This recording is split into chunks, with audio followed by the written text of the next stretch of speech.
When you think of abuse, what comes to mind? Physical abuse is usually the first thought, but not all abuse is physical. Mental abuse is a form of manipulation and control intended to undermine one's self-esteem and make them feel isolated. Take Cinderella as an example of a victim of mental abuse.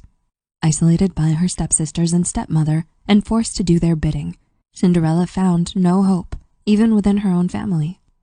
The most difficult part about mental abuse is that it can go on for a long period of time.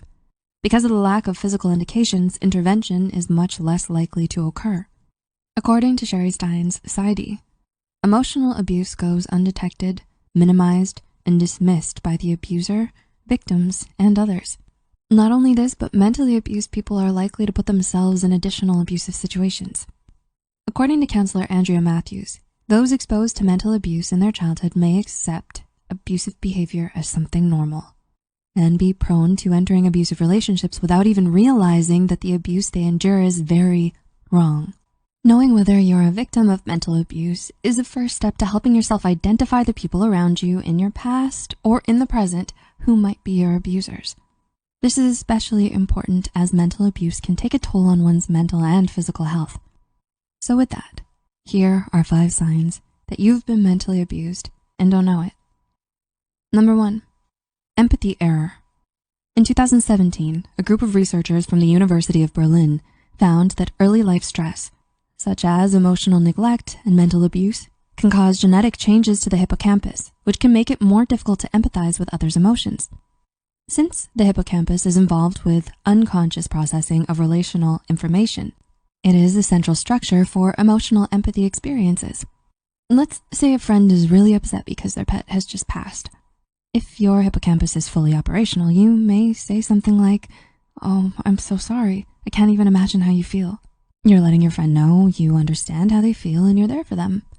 If you're a victim of mental abuse, you may say something nice because you know you should, or make an inappropriate comment, or might not say anything at all. Now, if you've never experienced a pet passing away, you may not be able to relate, and that's okay. But if you find it hard to empathize with someone's feelings, this could be a sign of past mental abuse. Number 2, low self-esteem. Do you find it hard to boost your self-confidence and always doubt yourself? If you've been subject to mental abuse, you have consistently been put down, which contributed to a negative self-image. A study on self-esteem in adolescence by researchers from the Hubert Kairuki Memorial University found that psychological maltreatment and self-esteem are negatively correlated. This study also found that victims of mental abuse tend to believe that they have little or no value to those around them, or even the world. They may also think that the world is unsafe and believe many others will abuse them as well. If you're someone who usually thinks lower of yourself, think back. Do you have someone around that constantly puts you down? You may be a victim of mental abuse. Number 3, yes to all. When someone cares about you in any capacity, they don't want to see you upset or controlled. According to psychologist Jay Reed, self-absorbed caregivers may be a root of why one might need to please others. The mental abuse they give might make you believe that others' needs come before your own. They want you to believe you're lesser than, so you're always trying to do more to gain their approval. Do you find yourself needing to be perfect for others in every way, to be accepted and loved? Let's say there's one cookie left in the pack. Your mental abuser comes in and says, "You gonna eat that?" You could say no, so they can eat it, and this could make them happy, which means they may not say something mean to you.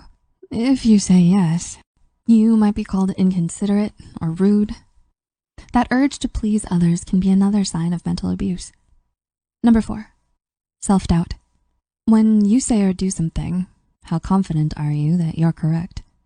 We can't be right all the time, but mental abuse can cause you to question your sanity and sense of reality.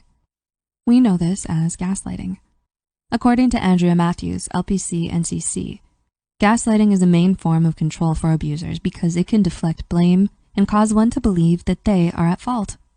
If you've been frequently gaslit in the past, you might have low confidence in your abilities and subject yourself to a lot of self-doubt. You might also not trust yourself or your instincts as a result of being in a mentally abusive situation. And number 5, fatigue. Do you find yourself feeling exhausted almost all the time? I don't mean tired like I need a cup of coffee to wake me up. I mean actual fatigue, where if you lied down, you would actually pass out. While one might not expect that mental abuse can affect and drain someone physically, it certainly can.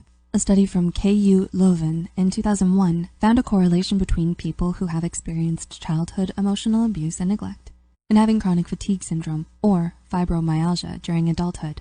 Mental abuse, they found, may increase vulnerability to chronic fatigue syndrome and fibromyalgia due to altered pain perception and the burden of an overactive lifestyle that has to regulate inner tension and compensate for low self-esteem. If you have chronic fatigue or pain and have been seen by a medical professional, there is a possibility that you've been mentally abused. Mental abusers may not leave a scar, a bruise, or a physical marker that they've done damage. This is why it can be so difficult to identify and handle mental abuse until it's serious. These aren't the only effects of mental abuse, but they are some of the more common ones when exposed to mental abuse for long periods of time. If you know of any other signs of mental abuse that we didn't mention, let us know in the comments. As always, we recommend reaching out to a mental health professional if you've experienced abuse in any form. See you next time.